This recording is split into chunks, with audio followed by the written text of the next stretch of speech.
Okay, perfect. Well, so let's jump in. And again, Robert, you tell me if something, comes up in terms of questions. Again, feel free to ask a question either via chat box, Robert's managing that, or if you want to just unmute yourself to go ahead and ask a question. Thank you all so much for joining us, for giving me a reason to put on makeup today. It doesn't happen every day of the week, and also to give us something to do. So we're going to work on pivot tables today, which is a tool that is, I think, pretty underutilized, but it's one of my favorites because I think it does have a huge impact. And we're going to specifically talk about analyzing A through F accountability data, not because we're going to get any new accountability data this year, because as you know, state testing is canceled due to the physical school closures, even though we know you all are providing educational opportunities for students. So this gives us a time to practice with something that's a little bit more familiar that we have available to us. So we're going to use the current 2019 file to do that. Just as you're coming in, this is just a quick little guide, sort of a self-assessment. It's also a little pretest, if you will. So take a look at the questions on the screen, and then I'll just sort of ask by a thumbs up or thumbs down for yes, thumbs up, or no, thumbs down, where everyone is in terms of their experience, so that I can try to, as best as I can, differentiate for everyone who's in the session today. So question number 1, I use Excel pivot tables regularly and feel comfortable using them. If that's a yes for you, give me a thumbs up on your screen. If not, if that's a no, give me a thumbs down. And if you're not showing me a screen, then just feel free to shout out yes or no. No. No. No. No. All right. Great. So then second question, that do you use it every once in a while and just need a refresher? So it's been a little while since you've ridden this bike and you'd like some, a refresher. Thumbs up if this is a refresher, thumbs down if it's not. No. No. No. Most of you, this is not a refresher. There's a couple of you who had a tentative thumbs up. So I'm going to assume based on the other 2 answers that this is a new learning opportunity for you. So give me a thumbs up if this is a new opportunity for learning, building some synapses today. Yes. Michaela, I see that you're not giving me a thumbs up or a thumbs down. Oh, I did my reaction. Oh, it was supposed to be physical. I'm a horrible participant. I put myself in number 2. Perfect. Number 2 was a thumbs up. It disappeared, sorry. Perfect. And by the way, thank you for old colleagues and friends who are on today. So it's nice to see friendly faces. And my favorite, so pivot tables are the cool new ride at the state fair. Thumbs up for true, thumbs down for false. They're not. Okay, perfect. Before we dive into actually practicing with pivot tables, I do want to sort of make sure that we're all on the same page about what we have available to us. And I'm trying to move this out of the way. So for those of you who don't know me, I'm Ildi Laczko-Kerr. I'm the co-founder of Lotus Training Consulting Group with Robert Bacco. And I've been an educator for a long time, an education researcher, and have had various levels of leadership in districts and nonprofits. But somehow during all of those years of service, it's always been around data-driven decision-making, the good use of information, and accountability. And so I'm really pleased to be able to help share some tools with you to make this process a little easier. Again, as I had mentioned earlier when we started, from an accountability perspective, your letter grade from last year is going to roll over into this year's accountability letter grade. So for some of us, that's a blessing, and for others of us, that's a curse, because we'd rather have had the results of our efforts this year with students reflected in the letter grade. But it also gives us a bit of a time to pause and think about, how do we use information to the best of our abilities? So we're going to practice doing pivot tables with this particular set of data, not because it's the only set of data that I want you to use, but I want you to understand how to use the tool, so that when you look at other data, and apply it, it makes sense. So just really quickly, just on the screen, you'll see some of the core principles that'll guide our work. This is going to be designed to be hands-on to the extent that we can be. So that first image is the brain that does the work, does the learning. So please dive in to the extent that you can with your own data.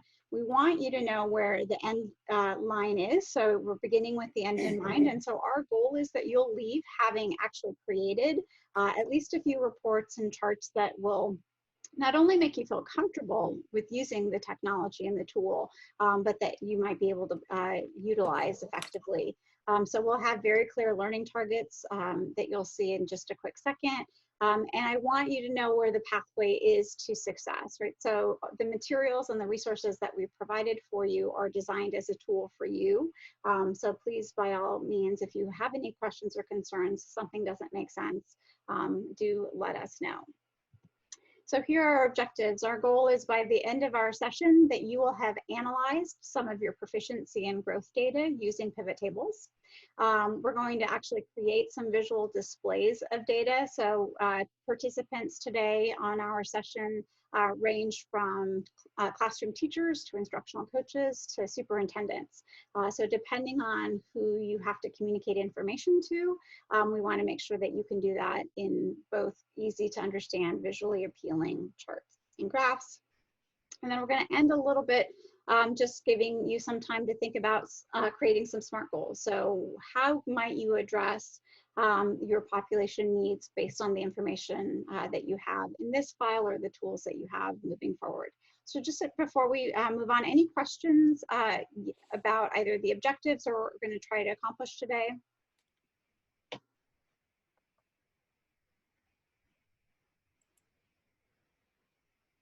All right, seeing none, let's keep moving. So in your participant guide, if you've printed it out, feel free to just jot down a note. If not, on the screen, you can see that I'd like you to just set your intention. So what are you hoping to achieve today as part of this learning opportunity? We want you to make sure that you're getting everything that you need out of this learning session. So I'm just going to give you about 30 seconds to jot down what are you hoping to get out of today's session.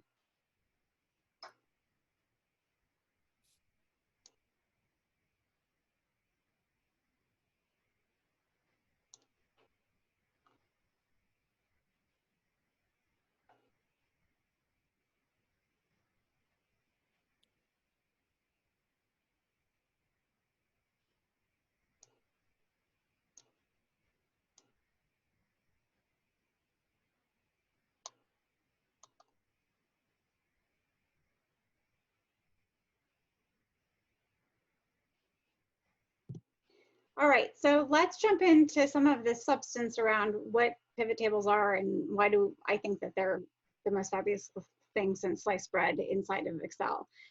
So as a tool goes, right, access to data analysis software, it's honestly one of the easiest, most useful tools for a practitioner.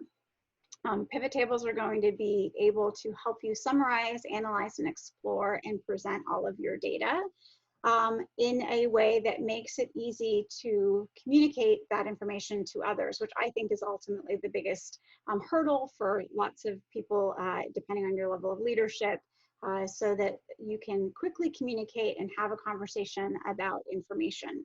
So again, we're going to model using a particular set of information, but this skill in this tool can be applied to anything that you have inside of an Excel spreadsheet. And ultimately, my goal will be so that you feel comfortable to make better informed decisions about that critical data that you have available to you. I'll pause here and just let you know that as you can see on the screen, there are some bolded words in text on your screen. If you're looking to your participant guide, you'll notice that there is a set of closed notes available to you to help kind of scaffold your note taking. You also have a copy of this entire PowerPoint, so by all means do not feel like you need to quickly take notes or fill in your closed notes materials in your participant guide. But that's why the content is bolded on your screen and it is corresponding with the materials in your participant guide. Reports in pivot tables are really user-friendly in terms of being able to take lots of information and organize it in a way that makes not only intuitive sense to you as the user, but can easily communicate information to others. So if for those of you who did a thumbs up that this might be a little bit of a pressure for you, and you're already used to doing some of the calculations and functions inside of Excel, you can do all of those same calculations and functions inside pivot tables, which is great. So you can subtotal and aggregate data inside of a pivot table. You can expand and collapse information, filter and sort information so that you can focus on the results that you're interested in sharing. So the utility in the basic functionality of Excel is also available to you in pivot tables. In terms of communicating things, and so it's easy, and we'll show you that you can move around the columns and rows of data or pivot them to visualize that data in multiple ways. So thinking about how you're communicating information to others, sometimes the way that we think information makes sense is not the way they receive it. And so this is a great tool to be able to present information. And when you come across somebody who is confused by the way that you presented it, it's actually very easy to shift it into either a visual format or reorganize it in a way that makes sense to them. So that idea of pivoting and displaying information in a variety of ways is really useful inside of pivot tables. Back in the day when I was in a school district administrative role, I can't even tell you the number of times I'd walk into a meeting with my supervisor, the superintendent, a principal I was coaching with information, and they would look at me sort of with that face that I could tell said, I don't understand what you're telling me. And it was because the way I intuitively thought information made sense didn't make sense for them. But because I had done all of the work inside of pivot table, I could quickly reorient the information in a way that made sense to them without wasting a bunch of my time and energy. So I'm not going to ask if any of you have ever lived that experience before, but I have a sneaking suspicion that some of you might have. So in terms of uses for pivot tables, so before we started, my good friend Judy was on and we were chit-chatting, and she's actually been to this training before, and fairly with lots of things on your plate, the likelihood for you to use pivot tables regularly might not be that great. And knowing that even now during this time, you don't have a bunch of extra time on your hands, but I truly believe that the more that you utilize this tool with information that's meaningful to you, the more practice you'll get. If you wait to only look at these, use pivot tables when you have this kind of data available to you, it's going to feel clunky and it'll be hard to remember all of the steps. So I want to make sure that you understand, again, that anything that's inside of an Excel spreadsheet can be used, you can use pivot tables to analyze it. So on the screen, you can see that there are a couple of sources of data that I know most of you have ready access to in your positions in your school, whether that's student achievement data, budgets, attendance, or discipline data, things that are generated by tools, curriculum, resources that you're already utilizing. But I'd like you to just stop for a quick second and think about at least two other types of data that you could utilize pivot tables in terms of the analysis to help kind of make sure that you would utilize this more than once or twice a year. So I'm going to give you about a minute to think through and just jot down at least two other potential sources, and I'll invite anyone to share out with the group in about 45 seconds.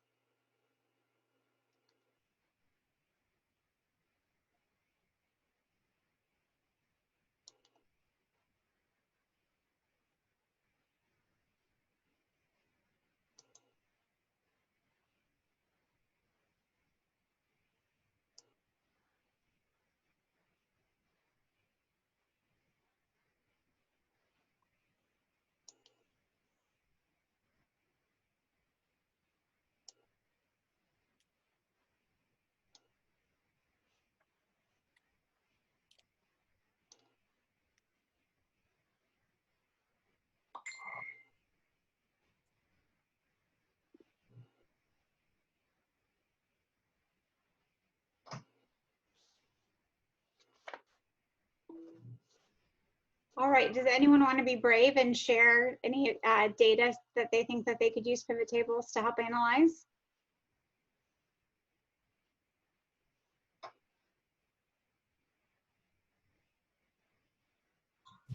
I can. would- Ildi. Go ahead. I would use it for planning out PD. If I've got PD that's scheduled for different types of positions and different plans, I could lay that out and then keep track of who had completed it. Oh, that's a great idea, Judy. Nice job. Michaela, did I hear you have an idea? Well, I was going to say for some of our benchmark reading and like reading intervention programs that we have going on, to your point earlier, I've used pivot tables for this type of data, but I completely clunk through it and only know what it looks like on like big scale. So when I went to do that this year with that type of data, I just got frustrated and just like used Excel and a bunch of calculations and then it only made sense to me. So then that was a downfall. So yeah, that's definitely an area, those smaller pieces that only affect a few grades or grade bands. Yep, perfect. Anyone else want to share?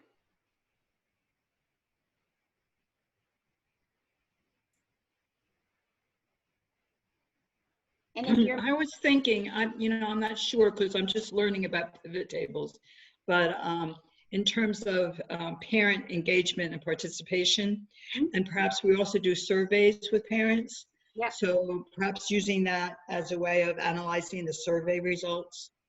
absolutely, those are two great examples, 100%. So however, whatever engagement information you're collecting, which parents come, to what things do they come, what time of day is best for parents, and so on and so forth, to when you're surveying parents or teachers or even students, right? You amass a lot of data pretty quickly. I do want to point out to all of your examples, the most important thing about creating pivot tables using an Excel file is really understanding the data that's in that file, right? So when you're setting it up, if you're creating a brand new Excel spreadsheet from scratch, that's where spending a little bit more time making sure that you're collecting all the information that you need so that you can make good decisions from it is really worth your effort. Conversely, if you're using a file that you just get from some tool, maybe it's your benchmarking system where you can extract information, or for example, you're doing a SurveyMonkey survey and you download the information into Excel, taking a little bit of time to really understand the data that's in that file will make it a lot easier to use pivot tables, right? Because you can technically clunk through the process, but if you're not sure how to interpret your findings because you don't really understand what the underlying data is telling you, it's not as helpful, right? So take the time to understand what's in that data file so that you can interpret it effectively is really important. And then also making sure that if you're creating something from scratch, that you're able to collect all the important information that you think is important. So let's jump in. And Robert, it looks like somebody might be waiting in the waiting room if you're not already getting I have a Joseph Schiff, so he's been admitted, so hopefully he can join soon. Thank you. Okay, so speaking of the static data file and understanding what's in it, so this 2019 data file is reflective of the 2018-19 testing schedule, right? So tests from last spring. Again, we're not testing this spring because our buildings are physically closed to students. But this data file that the Department of Education issues and will reissue next year when we're back hopefully in school full time and able to kind of get back into the swing of things in terms of statewide assessment, is a really important testing file. It includes information not only for your tested grade levels, it includes information for all of your students' grade levels from kindergarten through 8th grade or whatever grades that you serve. So this is really the first time that the Department of Ed's pulled all this information together. They've actually produced this file for a couple of years now. But the reason they include all of this, all these other students is because of our accountability model and some of those acceleration readiness indicators that are included in there. So knowing what all of this information means before we start analyzing is important. That's why I provided you with the code book to be able to understand it. So I want to just give you a quick second. I apologize, my four-legged coworker really wants to be in this room with us. So if you hear him barking in the background, the code book helps you understand what all of these columns of data mean. Most of them are pretty self-explanatory, but not all of them are. And so you'll see on my screen, or if you've opened up your Excel file, that there are a series of zeros and ones, values in some of these columns of data, as well as some other codes. Your code book will help you understand that. And so if you have the code book printed or on your screen downloaded, again, if you minimize Zoom, you can still see me, my screen, and hear me, but look at anything that's on your desktop. Go ahead and just peruse the code book for a quick second and familiarize yourself with some of the information.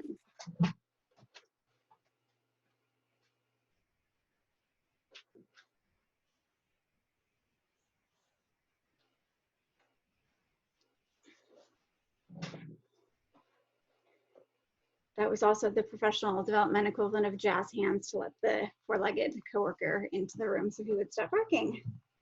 But you'll notice if you're scanning through the code book, and if you don't have it in front of you, no worries, that as you're looking at some of these columns of data, their general rule of thumb in this particular file is that if that indicator or column of data does not relate to a child, so you'll see ethnicity here is a alpha code, but then it's also broken out into each of the individuals with zeros and ones. So this student, who happens to be a kindergartner, is white Caucasian ethnicity, and for every other ethnicity, there's a zero included in there until you get to the white, which is 1. So a 0 means it does not apply to the student. So whether that's for special ed, ELL, or some of the other indicators that we have where we could disaggregate information. And a 1 means that it does apply to that student. So just want to make sure that as you're looking at this data file and trying to make sense of all these zeros and ones, that you can start to follow along. So again, if you haven't printed the code book or if you haven't downloaded it from our resources page, really encourage you to do that. It'll help make this interpretation go a lot more smoothly. Questions about the basic data file or the code book before we jump into actually analyzing some data?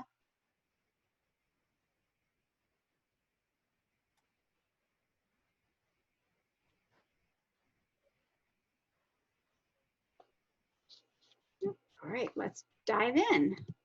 All right, so I'm going to jump out of the actual PowerPoint presentation now and into Excel. So this is the sample data file that was on our resources page. It is identical to your school's data file, obviously with the exception of the fact that my sample is blank for everything that is personally identifiable information for FERPA guidelines. So I don't have any students' information in here that could identify them. And my data starts with column O, which is student grade. If you're looking at your own personal school's data and you open up your file, you should have information filled in here for every one of your students that was enrolled with you in the 2018-2019 school year. So I'll give you a second to minimize the screen for Zoom so that you can pull up your Excel file if you want to follow along. Again, if you don't want to follow along and practice through guided practice, you can just watch the screen and also follow along in your participant guide. So I'll stop for a quick second, let everyone bring up their Excel data file so that we can analyze some data.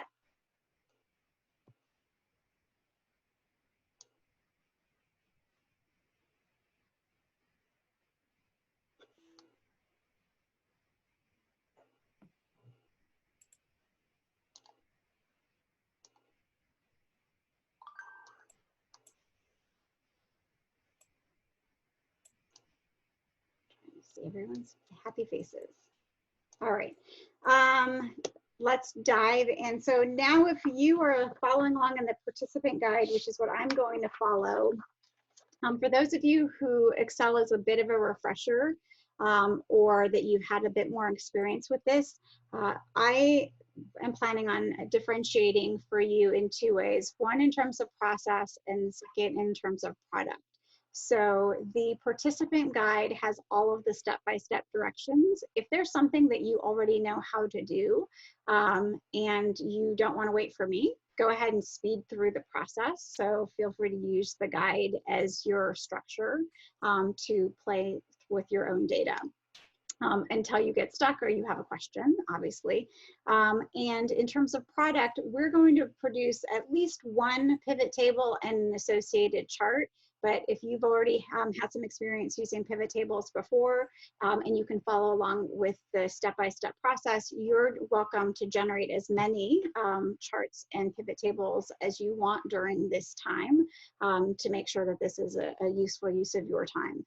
So again, if you're a little bit more advanced, feel free to go ahead in the materials and create as many charts as you want. If this is a brand new experience for you, I will try to both model and do guided practice and come back and forth with you to make sure that you understand each of the steps that are in the process guide. But if you have questions, feel free to unmute yourself and go ahead and ask the question.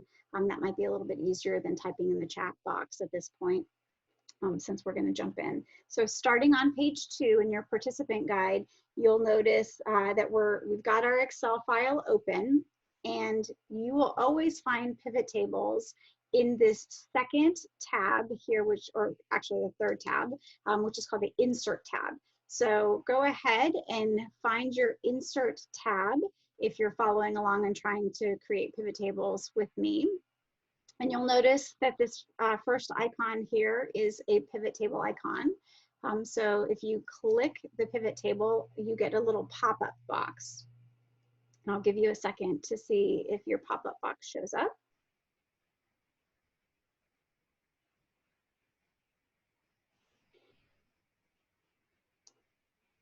And this is the pivot table wizard. So what it is going to help you do is create your pivot table. Now, right now you can see that there is no table range available to me because I haven't selected any of my data. I'm going to cancel this and do a couple of things. Well, first of all, I should say there's always more than one way to do something in Excel. So you have these shortcut buttons, you have shortcut keys, and you have drop-down options. I'm going to present to you the way that, again, is the most intuitive for me and is honestly the easiest. If you know another way of doing it, by all means, feel free to do it the way that you feel most comfortable. So the first thing that I always do before I start a pivot table, but I didn't do it in the first place, is click somewhere in the cells of my Excel file. So now when I go to do pivot tables, I'm in my Insert tab and I hit Pivot Table. What you'll notice is my table range is now filled in. And if you can see the little dotted line that looks like it's kind of dancing around the perimeter of my data, what Excel is telling me is I'm going to grab all of the information in this Excel spreadsheet for you to have access to, which is exactly what you want. I want to make sure that from this point forward, you never, ever, ever delete any columns of data because it's just too much to fit on your screen. Because especially in files like this, where there's lots of information, it can be very overwhelming when you're analyzing it using other just more simple calculations inside of Excel. But when you use pivot tables, you want to have all of that information accessible to you, and you really only have to worry about the information that's interesting to you. Pivot tables kind of hides everything else away. So that's the first part, is your table range should represent everything that's in your Excel file. If that doesn't come up for some reason, I'm going to go ahead and cancel this again. An alternate way to make sure that you're grabbing all of the data in this Excel spreadsheet is click this box here, which is in the upper left-hand corner between your columns and your rows. You can see it highlights all of the data. And so now when I hit pivot tables, it pulls that same exact range again. So a couple of different ways for you to pull that.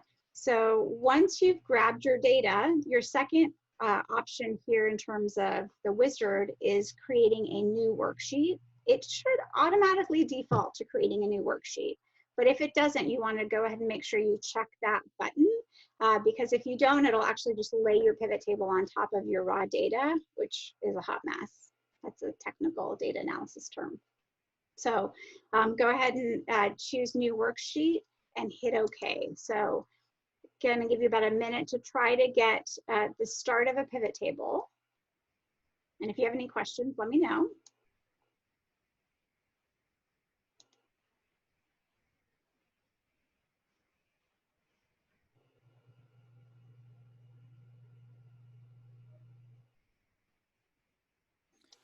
Ildi, we have some folks that are asking questions about using their Chromebooks and Google Sheets.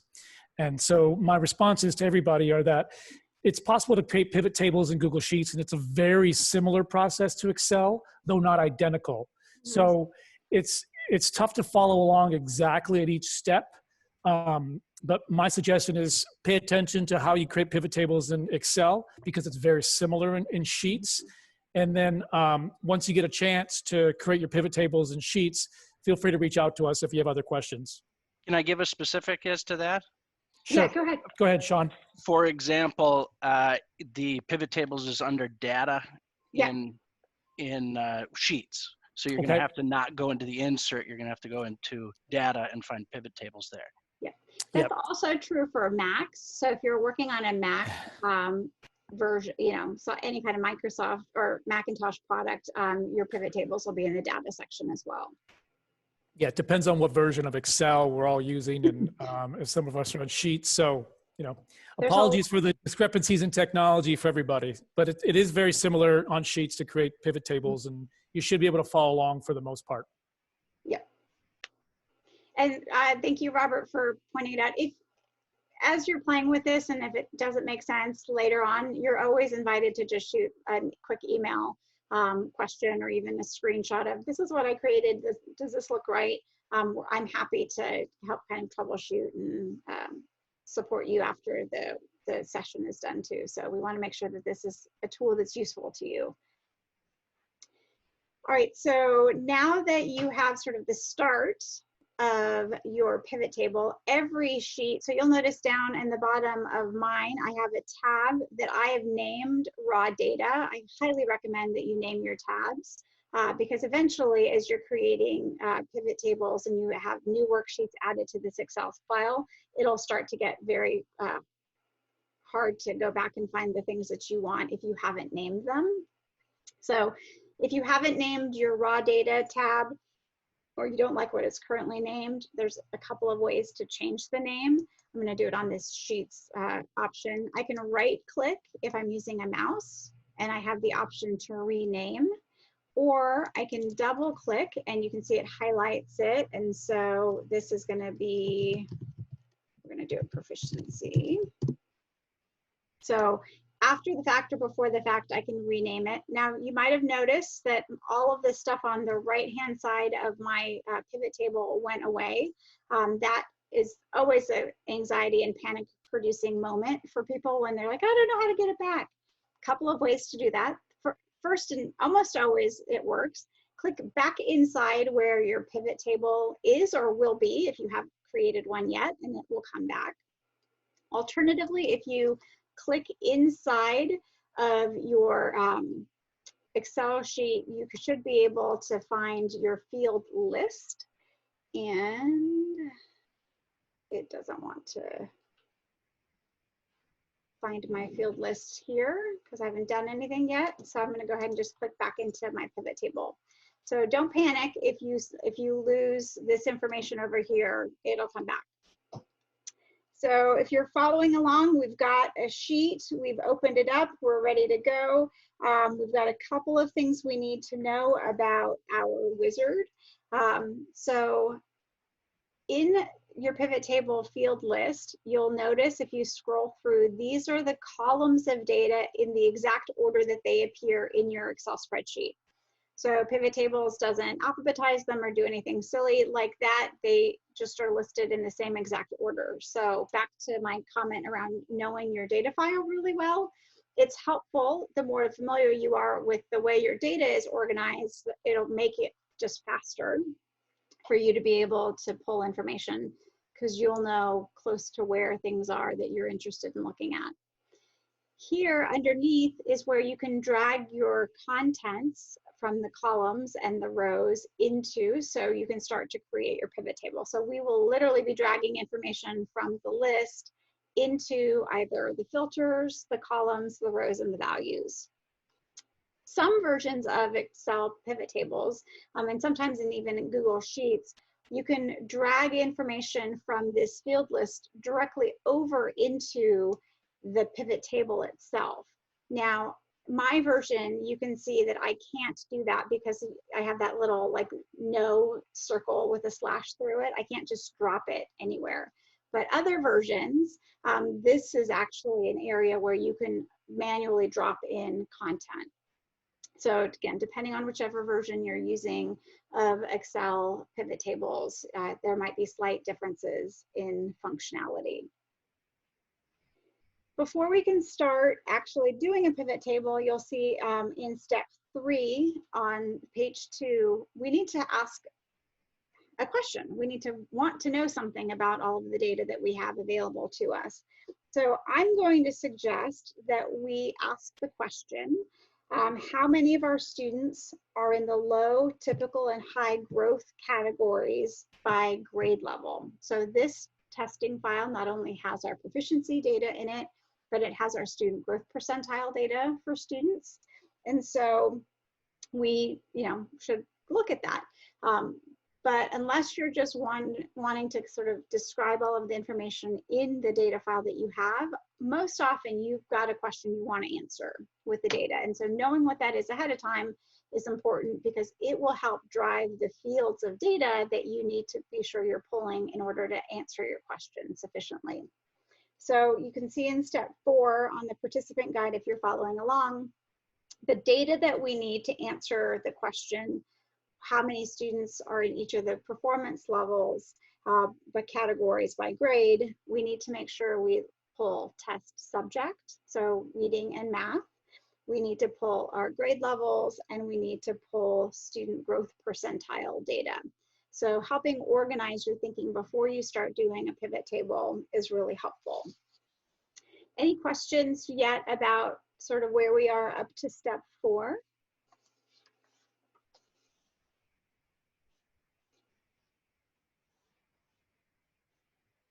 And feel free to unmute yourself or chat in the chat box if you've got a question.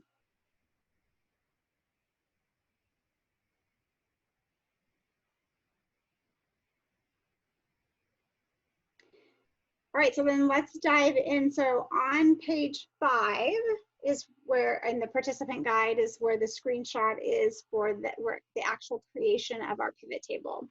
So I want to show you a few things. The first is, especially from an accountability perspective, for those of you who that's important to the work that you do, or analyzing the data that you have available to you.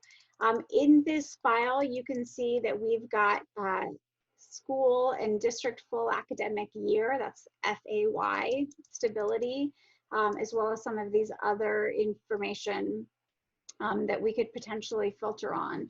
So if you wanted to only look at a particular set of students, for example, only those students who were special ed or English language learners, you could use that data as a filter, and that would basically hide any of the results for students who don't fall into that category.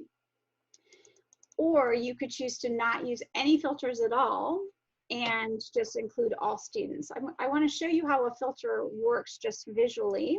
So I'm going to grab this SPED data, and when I say grab, I'm doing a left mouse click and I'm going to drag it down to the filters box. Hopefully you can see that I now have sort of a green band at the top of that box, and when I sort of unclick or let go, it drops it into that filter. Once I do that on my screen over here, you can see that I get a visual image here. It says SPED all, and that actually means that I haven't filtered this information. When you see all in the filter, it means every student is included, whether they're a SPED student or not.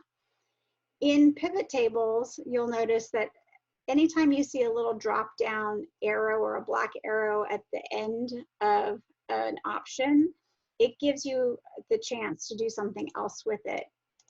So if I click this drop down up here in the filter, it's asking me to click the button to be able to select multiple items. But if I only wanted to analyze the results for my students with special needs, and in the testing in this file, any student with special needs is marked with a 1, I would check the 1 and hit OK. Now I get a funnel, which is Excel's visual image for filtering. And I know just by looking at this pivot table that it's only going to present information for my special ed students. I also get that funnel back here next to the column so that I can see it in a couple of different places to make sure that when I interpret my data, it makes sense to me. If I don't want to filter, I can just drag this back up and get rid of it, and my filter goes away. So that's as easy as it is to be able to either remove data for populations of students you don't want to currently analyze, or again, only analyze data for a particular set of students that you are interested in. So let's start building the pivot table. So we know we needed grade, subject, and some student growth percentile data. So I'm going to grab subject and put it into my columns. So go ahead and grab subject in your file. If you're following along, it should be after your SPED and ELL designation. And you actually have two different versions. You have subject, which is a numeric version. So these are the values that are in the testing file, or you could grab subject and grade. And in this one, I'm going to drop it into rows. And you can see that it has the subject and grade level already spelled out for you. So decide which one you want to grab, the subject, the numeric value, or the subject grade, which is the alpha values, and drag it into your pivot tables.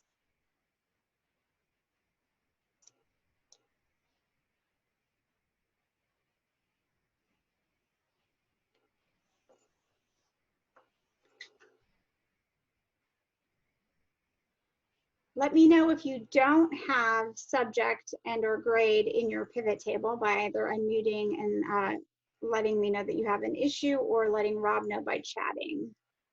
Otherwise, we're going to move on in 10 seconds.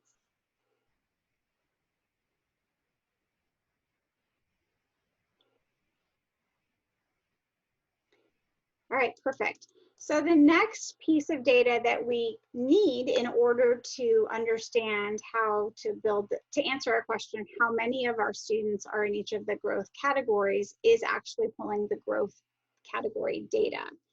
So in this file, you can see we have SGP_CY, that's SGP current year growth, and SGP_category. So I'm going to grab the category because this is what describes how much growth the student is making. So if you look to your code book, if you've got that printed, this is where it will tell you that 0 is a student who's making low growth, 1 is a student who's making average or typical growth, and 2 is a student who's making high growth. So I want to show you a couple of things just before we start building it in. As you're creating your pivot table, these 0s, 1s, and 2s don't make any sense to anyone else, and not everyone else will have this code book. But I can rename these labels just by clicking in the cell that I want to rename, and you can see up here in the formula bar, I have that. So I can type low growth, not 22. I can type typical,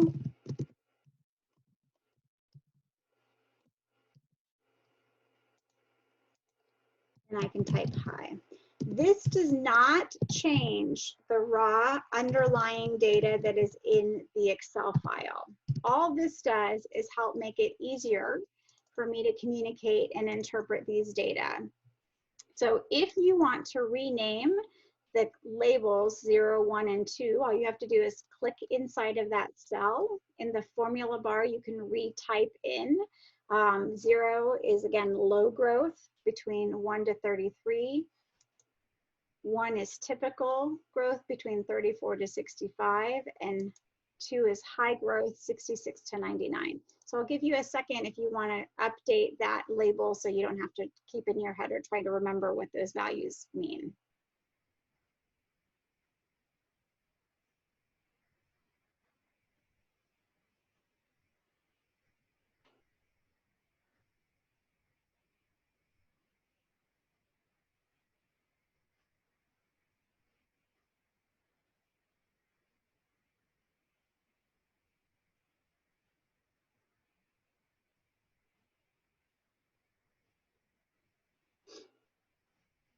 All right, so now we're ready to actually finish this pivot table. So you can already start to see how this is going to come together. We have our student grade and content areas in our rows, and in our columns, we have the level of growth that they're making. And so now we just have to fill it in by counting the number of kids who have scores in each of these categories. And the general rule of thumb when you want to count, sum, or do some kind of a function is you want to take a piece of data that every student that you're interested in will have in the Excel file. So for most of you, that would be either a student ID, like a SACE ID, or some other, or last name or first name. I once, without thinking, grabbed middle name, and the data looked really odd. I thought, that can't be right. It's so low. What happened? Well, if I went back in, I noticed what I did, which was I grabbed the wrong name. Instead of last name or first name, I grabbed middle name accidentally. And not every student in this testing file has a middle name. So if you grab a piece of data that's, for some students, it will be blank, you'll get an underreporting than what you're actually needing. So again, grab something that every student that we care about will have information. So typically that's a SACE ID or a last name.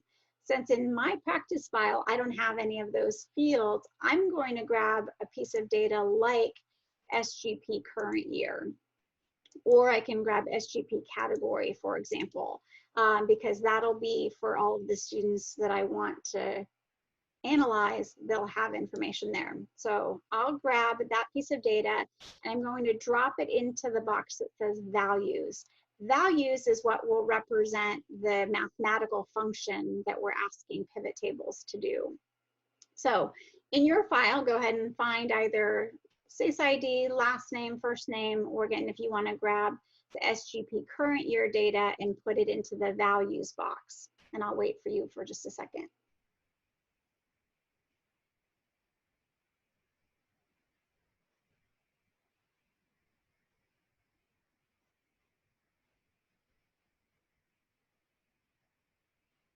So depending on which piece of data you took, if you took SACE ID, you might not have ended up with something that looked like the number of students, but you may have ended up with a 4-digit or 5-digit number in these cells.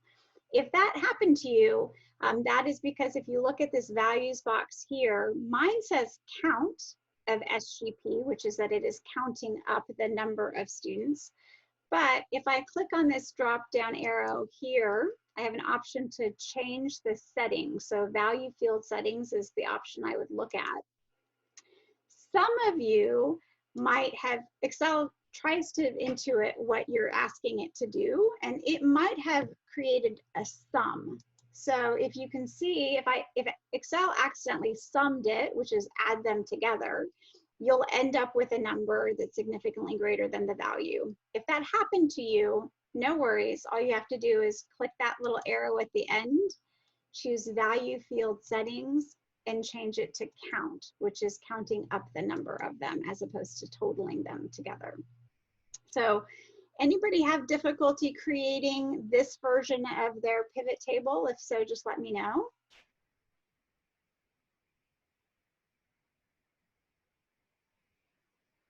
I'm really in trouble here, Ildi. So I was working on my pivot table, and that whole drop down This to the part? left, Uh-huh. yeah, all of that just disappeared. Okay, go ahead and click back into your pivot table. So Okay, take hold your on. mouse and click back into what you started, and it should come back. Okay, Did it come back? yes. Perfect. So how far did you get? Did you have grades in your rows? Well, I think I was working with the wrong data to start with. So I Okay. left my data and went back to your data, but Okay. then that put me way behind you. So I only got to the first part where I moved something in my own data, Okay. and then everything fell apart after that. Okay, so I'm gonna walk step by step back through this for everybody just to make sure we're all on the same page, okay? So I'm gonna actually start all the way from scratch, and this one's gonna move a little bit faster so you can sort of see how quickly in real time it takes to create a pivot table. So back to my raw data, in the insert tab or the data tab if you're in Google Sheets, I'm gonna hit pivot tables. I'm gonna say, yes, I want a new worksheet, and I'm gonna create my table from scratch. I want to know about students based on their grade. So I'm gonna grab grade. I have a couple of different grades in here though, so I need to decide which one I want. I don't want this grade. I want subject grade because it tells me the subject and the grade that they took. I care about their growth category, what level of growth they're making, low, typical, or high. So I'm gonna grab SGP category and I'm gonna drop it into the columns. I can rename this if I want to really quickly so that you can see what this looks like in real time when you have some proficiency. If anyone wants to time me, that'd be super fun. No, I'm just kidding. I don't want to be timed. And now that I have the start of my pivot table, I need to count up the kiddos. So I'm going to grab a piece of data that is unique and individual to every student. Might be their SACE ID, their last name, or in this case, I'm going to grab SGP current year, and I'm going to drop it into the values box. I'm going to double check and make sure that it's counting it, not summing it or totaling it, and it is because it says count of SGP. And so now I can start to look at how my students are performing in their growth levels based on the grades that I have. So I want you to notice a couple of things on your in your own data or on my screen, depending on what you have available to you. I have a bunch of missing data. Do you have missing data?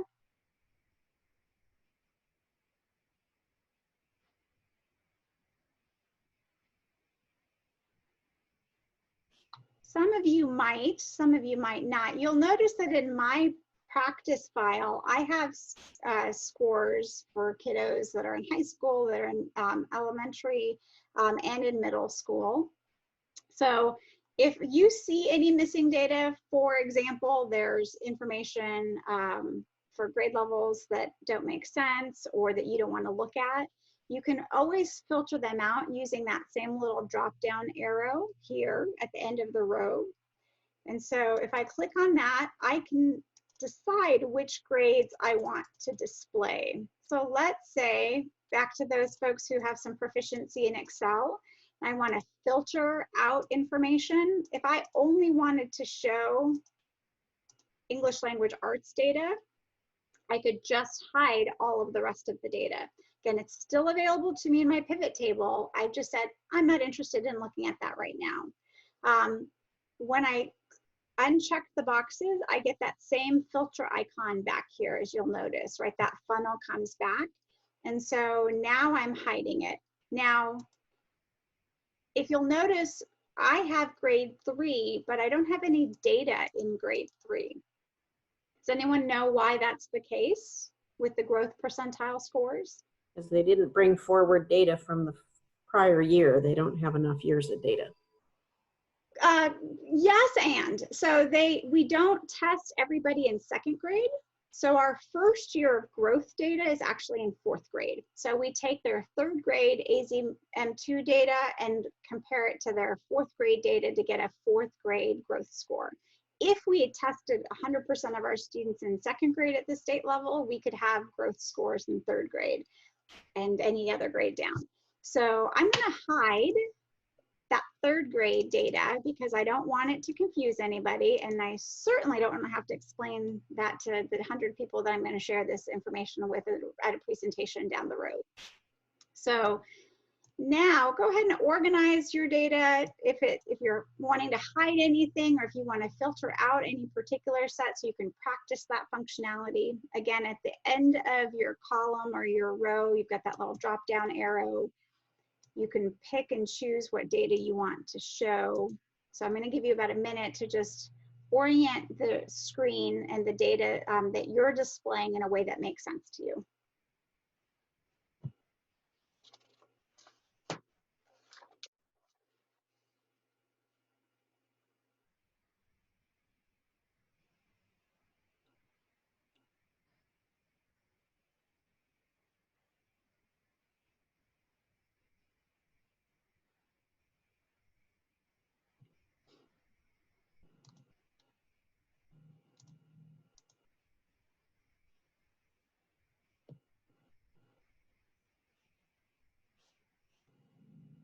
Any questions based on where we are so far?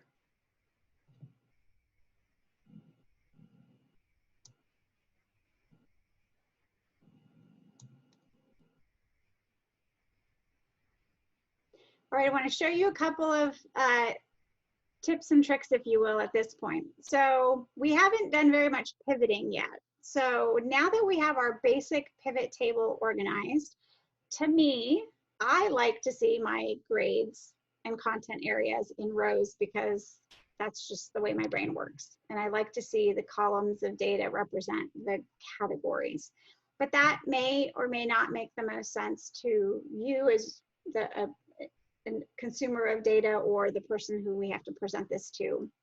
So I want to show you how easy it is to reorient this data, and I want you to watch and then follow, practice yourself. So instead of orienting the data in the way that I have here, if I want to change it, all I have to do is go back over here to our little bar, our field list, and I can reorient by dragging and dropping. So I'm going to move SGP category from the columns to the row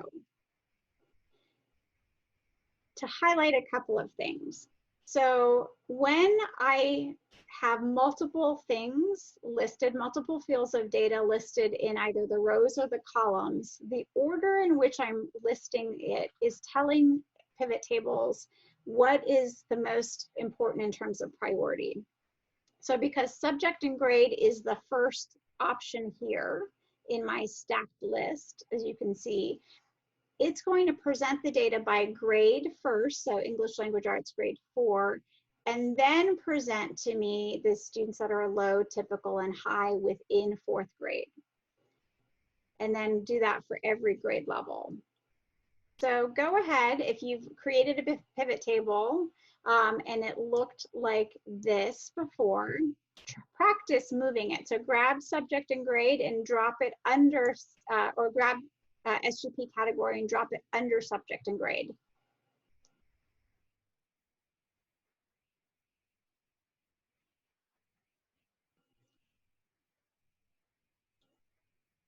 You'll notice that in pivot tables, this bolded line is the total sum of each of the subs underneath. So there are 79 students in grade 4 that I have SGP scores for.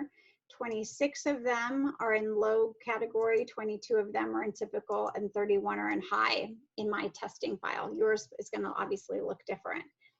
If I move subject SGP category back, instead of reading it down the column, I'm going to read the totals down across the row, but the information is exactly the same. I can also entirely switch it. So go and do some crazy things now. Redesign your pivot table in a couple of different ways, just by moving the columns and the rows, kind of switching them back and forth to see which way you like to see it best. I'll give you about a minute to play.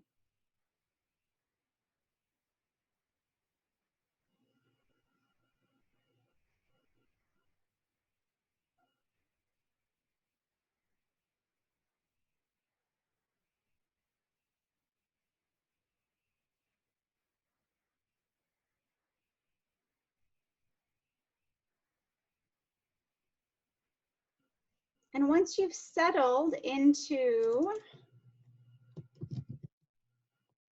the display that you like the best, go ahead and read your data and see, does this make sense? Have I gotten what I was expecting? Should I have about, in my case, 79 fourth graders that have scores, or should I have 150 fourth graders? Or do I really have 20 fourth graders and I don't know where all these extra scores came from? So go ahead and just do a quick gut check to see, does this data that you've had presented in this pivot table make sense to you?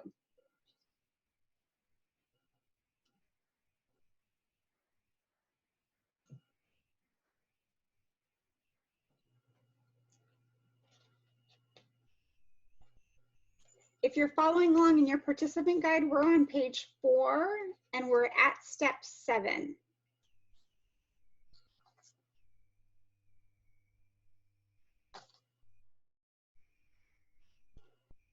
Any questions so far?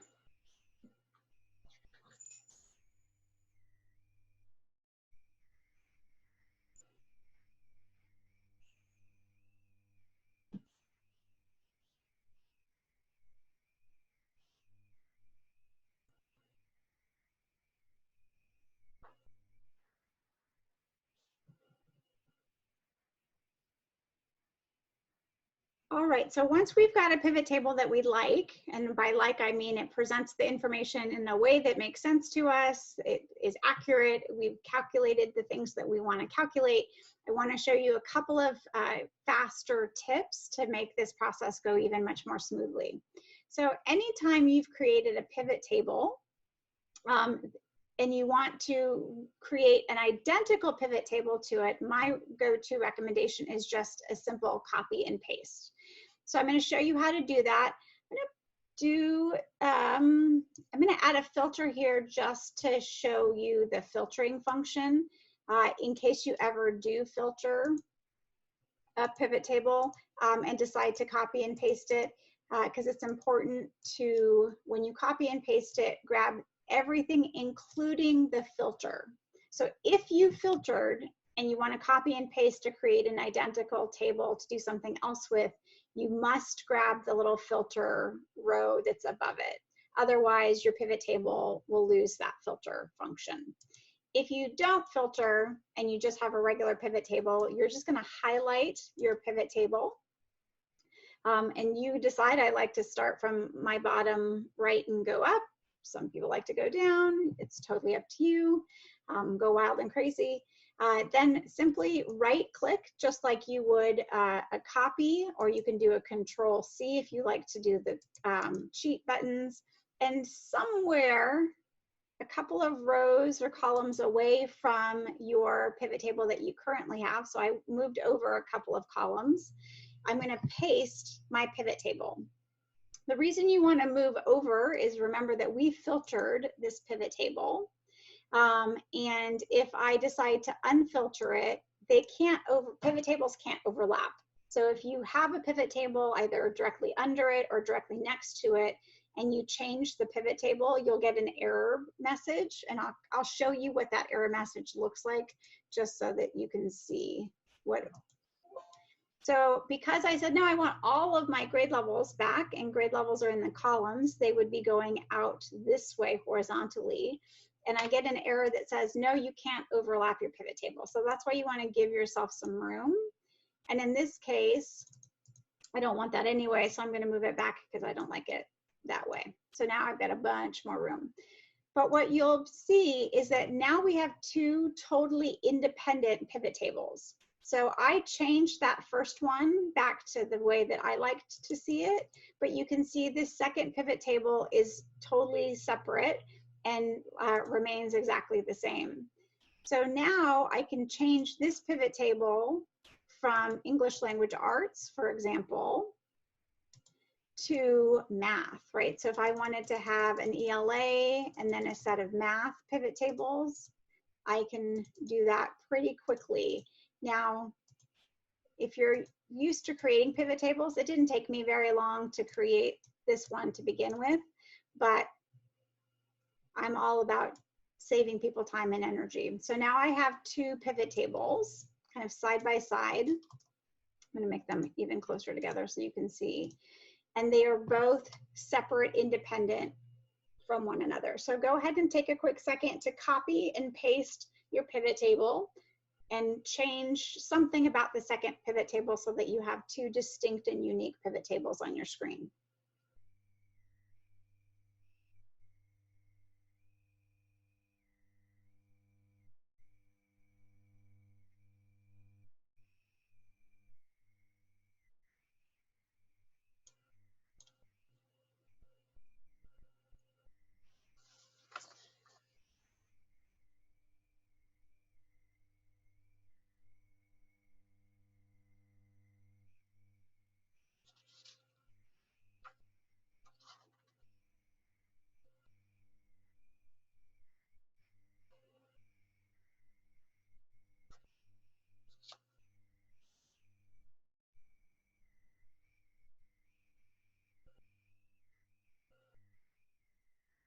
All right, any questions before we do a little bit more just technical things, and then we're going to graph and create some charts with these pivot tables. But I want to make sure if there are any questions about where we are so far, I can answer those.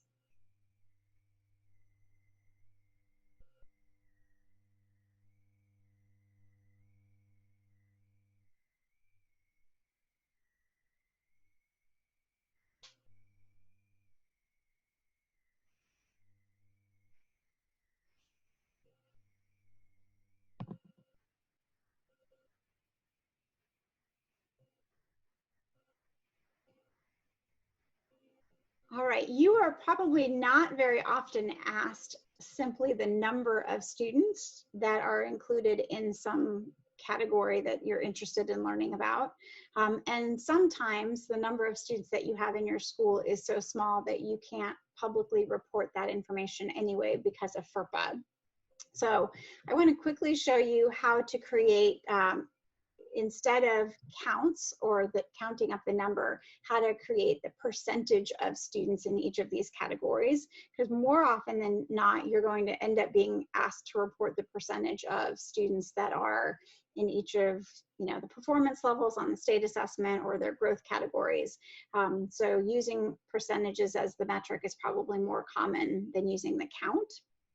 In order to do a percentage though, you always start with a count, or I always start with a count just to make sure that I know what I'm looking at. So I'm going to go back to the values section of my pivot table and to that little drop down arrow and back to the value field settings. By the way, if you're looking at and following along, I'm doing a little on the fly work here. So this is a little advanced for you, but I want to make sure that you get both of these pieces in here.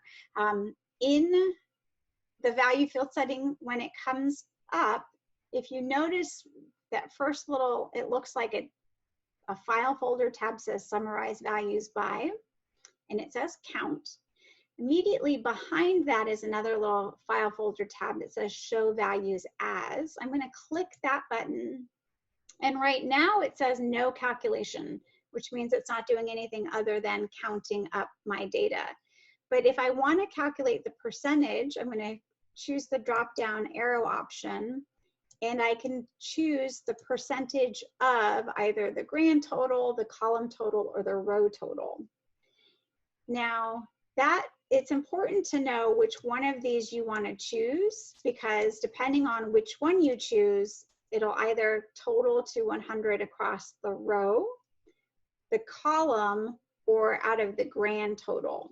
So in this case, I laid out the data in such a way that 4th grade is the row, and what I want to know is what is 25 students out of 80 represented as a percentage. So I want it to total across the row. If I had my columns and rows switched, I might choose the percent of the column total. But I'm going to choose the percent of the row total because that's the mathematical function I want it to do. And I'm going to hit OK. And now I have my percentages for, so 25 is 32.91% of 80 or 79, whatever that number was. So now I have a quick conversion from my count, which is the number of students, to the percentage of students that are in each of those groups. So go ahead and try to change one of your pivot tables from a count to a percentage. Again, you're going to go to your values. You're going to choose your drop-down arrow and choose your value field settings. Grab your Show Values As tab and select the percentage of either the row total or the column total, depending on how you've organized your pivot table.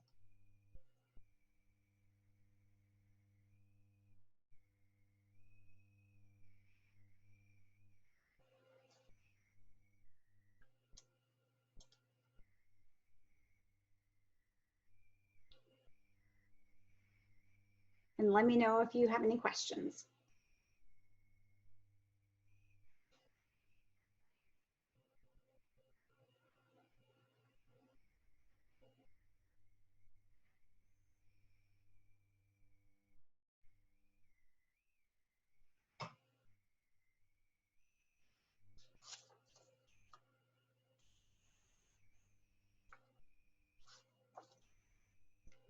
If you've got percentages now in front of you, it's totally personal preference whether you like decimals or not.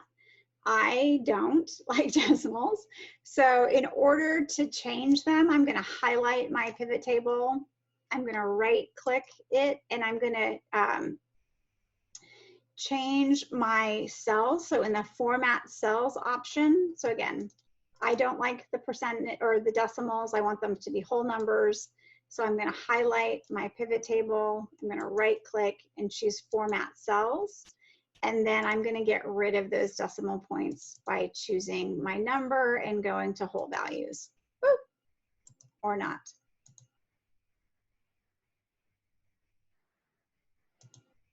Oh, percentage. Ha ha.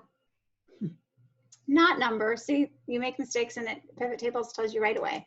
So percentage, whole numbers. There I go. So now I have a clean table of easy to read percentages that I could put into a PowerPoint presentation, send it over in an email, print it out and have a conversation with somebody. So huzzah, we have results. Yay! How many of you were able to get results? Give me a quick little shout out.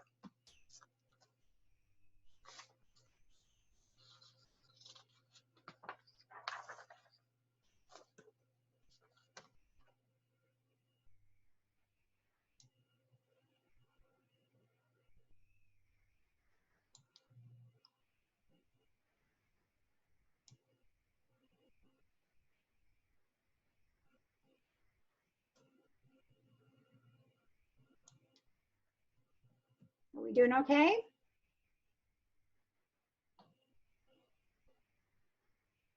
Perfect. All right. So a couple of cool things before we start to leave or wind down.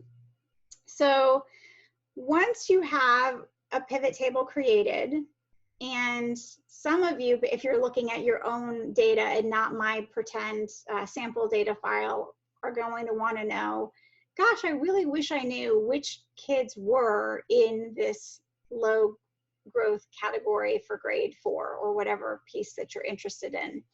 The beauty of Excel pivot tables is once you've created a pivot table, all you have to do, and feel free to do this in yours, is double click any of the cells and Excel will open up a brand new sheet just for the students who made up that piece of data. So what it's presenting me here is only the 43 students that were in the low growth group in that grade level that I collected. And it's presenting me the entire file for them. So every piece of data about that student is already in this file. So now if I'm responsible for creating intervention groups or targeted support groups, tiered, use RTI as a model, right? So I want to know who my tier 3 students are, the kiddos who are making the lowest growth, that I want to figure out how to support them. If I create a pivot table with some of that information, I can just simply double click that and it'll essentially create a roster for me of those students.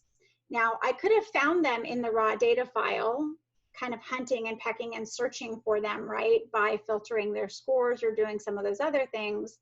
But now, essentially, if I have an intervention specialist or if I'm trying to connect my 21st century grant support for these students so that we bridge during the school day to after school day, I could literally just print this list with this information and give it to an interventionist, and they'd have everything that they would need to know about these students in terms of their state assessment scores and how much they're growing without them having to have access to every other piece of student information, right, that might not be appropriate for them. So again, just to reiterate how I did that, all you're doing is in any of these cells, including the ones that I converted to percentages, all I have to do is double click and it'll open up a brand new sheet. And so then I could name this sheet if I wanted to, intervention group 1, right? So then I could manage that. Or I could realize, oh, I don't really need that, and I could delete this sheet and delete, makes Excel tell me, wait a second, are you sure? And I say yes, because as long as you don't delete your raw data sheet that has all of the information from where you started, you could always recreate any of these pivot tables that we've worked on. So now that we have a couple of pivot tables, some in percentages, some in tables with counts, our last little bit is I just want to make sure that we can format some of these into a quick chart, and then we'll kind of transition back to the presentation to ask any questions or look through other material. So if you're familiar with creating charts in Excel already, this is very similar. So use that prior knowledge and experience here. So again, I'm going to click within the pivot table that I've created, and I'm going to go back to the Insert tab in my version. It could be in your Design tab or your Data tab, depending on which version you're using. But wherever your charts are is where you want to find your this option. So I can either use recommended charts if I wanted to go that way. I'm pretty what I consider vanilla when it comes to data. I just like a regular old, 3D 3-column bar chart, nothing too, fancy here. So let me do that again really quickly because I know that looked fast. So click inside of your Excel pivot table, find wherever it is that charts live in your version of Excel, and decide which chart you want to present. Once you select the chart that you want to use, it will kind of lay it on top of your pivot table. And so I'm going to just scooch it down here so that you can see that now I have my chart, my table rather, and a chart that corresponds to this table.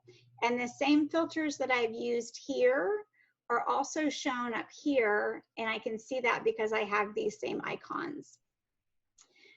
It's important for you to know that these two things are connected, so any changes that I make inside of my pivot table also happen in my chart. So I can, for example, let's say I only wanted to do my intervention group.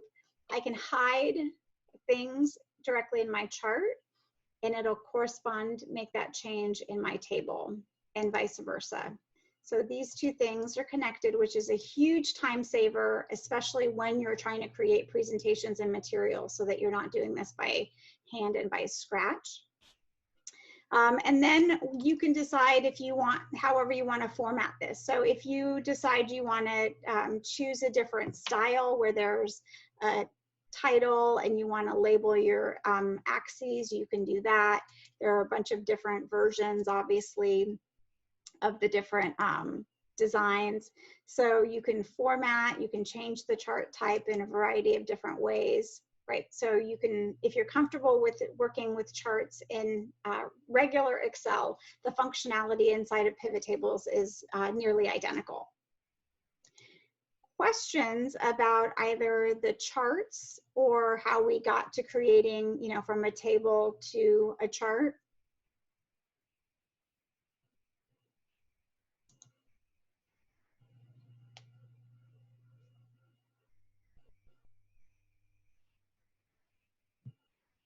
And you can see I went from insert, but it's also in my design tab. And so now I can, you know, here easily change my color combination. If I don't like the oranges, I can do all kinds of things here to make this pretty and kind of user-friendly depending on what I want to do.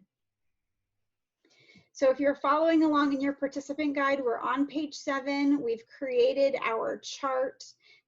We've designed it a little bit, so we're to step 3, and we're kind of at the end of the guide and practice. So I'm going to stop sharing my Excel for a quick second and go back to my PowerPoint slides. Which again, in the PowerPoint deck, all of the slides with the screenshots that are in the participant guide are also available to you kind of in living color. So in the last minute or two, I do just want to give you all a quick second to think about pivot tables and create a bit of a SMART goal. So not the kind of SMART goal that we want to increase the percentage of students doing this by this much, kind of a SMART goal, even though you can do that now with the data that you have in front of you. But I'd like you to really quickly create a SMART goal about your use of pivot tables. I want you to commit to yourself to actually practice this. So if you know, I'm a firm believer is that if you think about it and commit to yourself and hold yourself accountable to it, you're more likely to do it.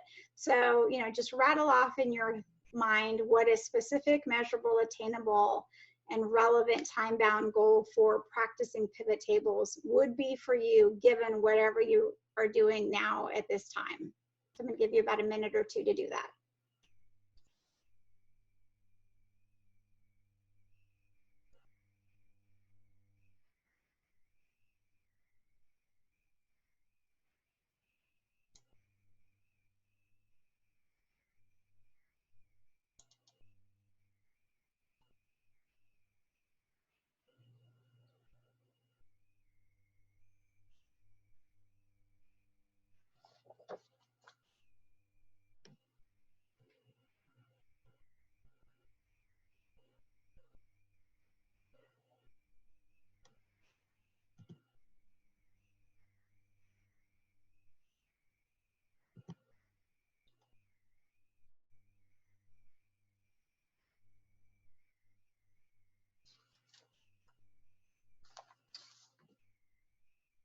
And as you are wrapping up your SMART goal, I'd like you to also sort of close out the session by a technique that I actually love from Edutopia. It's a 60-second strategy called appreciation, apology, or AHA. So just reflecting back on the last hour and a half, this is a self-reflection closure activity. What did you appreciate about your either participation or engagement, an apology or an AHA for your learning today? So this is, again, just for yourself, and there's a spot on page 8 in your participation guide if you want to jot down either an appreciation, an apology, or an AHA.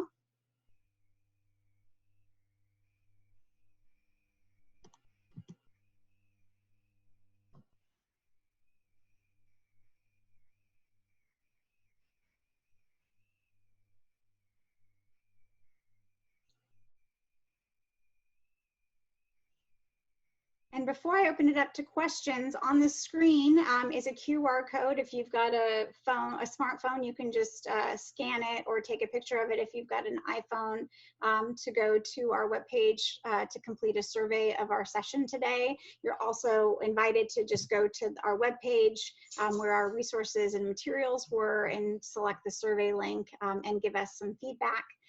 If you are a social media user, you're welcome to follow us on all the places where we are, Facebook and Twitter. And that is my email information, which is also on the participant guide if you have any questions after today.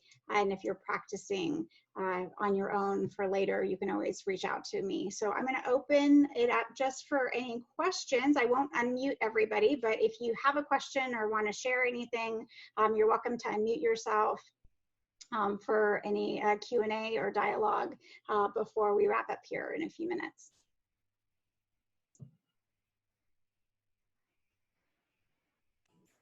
I was just going to say thank you for showing us something new, and I will definitely use that. I'm a big data person, but that was a new tool for me.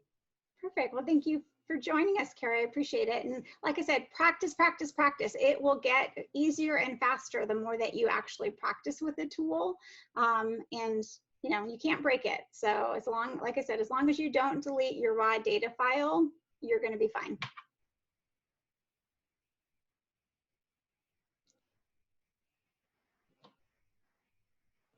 And if you need more help or support, please let me know. That's why my email information is all over your documents and materials.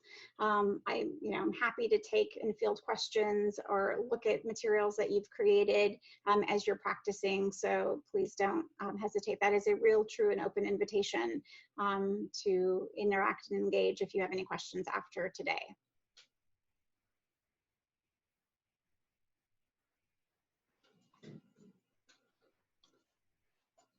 And if there aren't any more questions, I'm going to go ahead and end the call since I want to be respectful of everyone's time. It is 3:30 and we made it in just the exact amount of time, which was somewhat surprising. This is always a little hard to manage, but please let us know if you are registered for our 33-minute data dialogue next week. It's going to actually dive a little bit more deeply into the actual mechanics of the A through F formula and understanding how to actually target and make good decisions about where you want to spend your time, energy, and resources. In theory, you could create a bunch of tables and charts using pivot tables for that, but you also have last year's letter grade reports. If you're not registered for that and you want to join, you're still invited to go ahead and register for that on our webpage. That's also another free session that's available to anybody, so please feel free to share that with your friends and colleagues if you think it'll be helpful. Enjoy your day, the rest of your day. It was a pleasure hanging out with you guys for a little while today, and we'll talk to you soon. Take care. Thank you, everyone.